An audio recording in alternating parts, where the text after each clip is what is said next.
ఉన్న బంగారాన్ని విడిపించి ఆ రోజు ఆన్లైన్ రేటుకే మేము కొంటాం. Sharma gold company.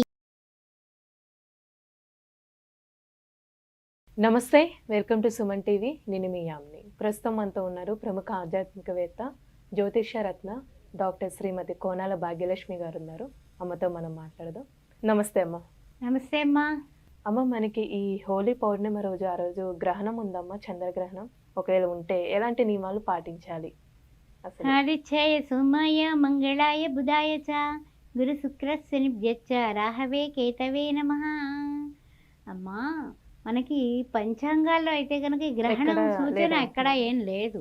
కానీ మాధ్యమాల వల్ల రకరకాలుగా పోస్టింగ్లు జరుగుతున్నాయి. దానివల్ల చాలామంది కూడా ఈ ప్రశ్న, ఈ సందేహాలు, ఈ అనుమానాలు వస్తున్నాయి. అయితే ఏంటంటే దేహం ఉన్నంతసేపు సందేహం తప్పదు కదా. ఆ సందేహ నివారణ, నివృత్తి కూడా మనం చేయాల్సిన పని ఉంది. కాబట్టి మనకి కనిపించినటువంటి గ్రహణాన్ని మనం ఆచరించాల్సిన పని లేదు. అది ఫస్ట్.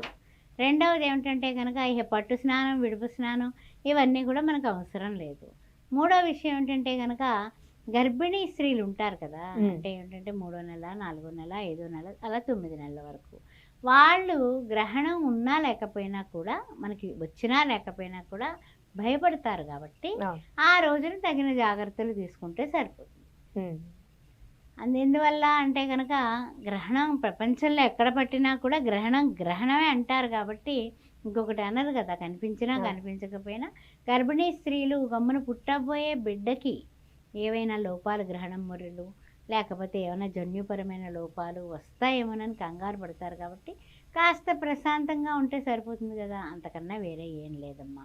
తర్వాత ఏంటంటే కనుక పెద్దవాళ్ళు, తర్వాత చిన్నపిల్లలు ఏ విధంగానే ఏం పాటించక్కర్లే. పట్టు స్నానాలు లేవు, విడుపు స్నానాలు లేవు, గ్రహణం అనేది లేదు అని చెప్పుకోవచ్చు. హోళీ పూర్ణిమ చక్కగా హోళీలు ఆడుకుంటారు ఎంత ఆనందంగాని. ఆనాడు కృష్ణ పరమాత్మ గోపికలతో కూడి ఒక కేళి జరిపాడు. అంటే ఏమిటి, అదంతా కూడా గోపాలకులు, గోపికలు, గోపాలుడు చేసినటువంటి ఆనంద హేళ హోళీ. అలాంటి పౌర్ణమి రోజున ఆనందంగా ఆటపాటలతోటి సంతోషంగా ఉంటారు. ఈ గ్రహణం గోల ఏమిట్రా బాబు అని తలపట్టుకునే వాళ్ళు కూడా ఉన్నారు. మనకి లేదు కదా, ఏమిటి సంగతి అని ఆలోచించే వాళ్ళు ఉన్నారు. అందువలన ఏంటంటే కనుక ఈ హోళీ పూర్ణిమ రోజున ఎవ్వరూ కూడా ఏ విధమైన ఇబ్బంది పడక్కర్లేదు.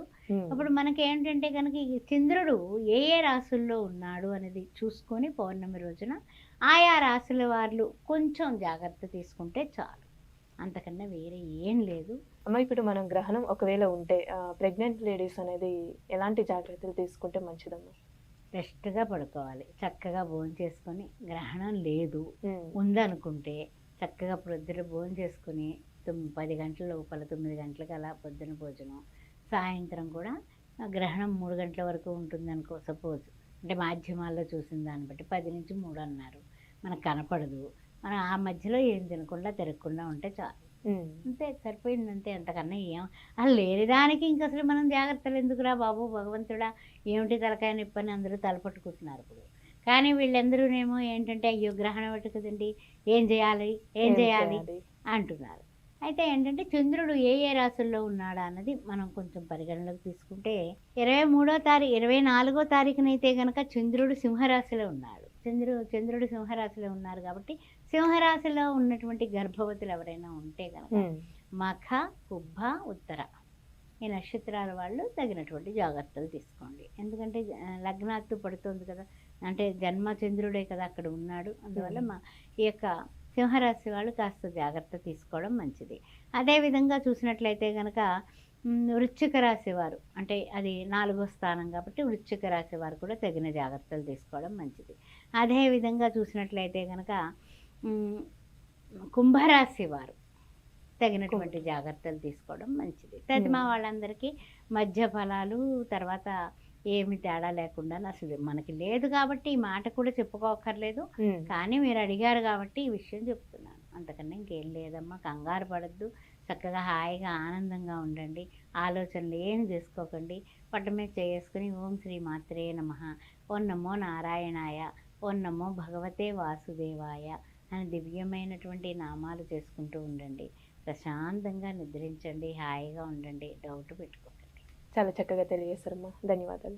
ఓం శ్రీ మాత్రే నమః. సుమన్ టీవీలో మీ పర్సనల్ అండ్ బిజినెస్ ప్రమోషన్స్ కోసం కింది నెంబర్కి కాంటాక్ట్ చేయండి.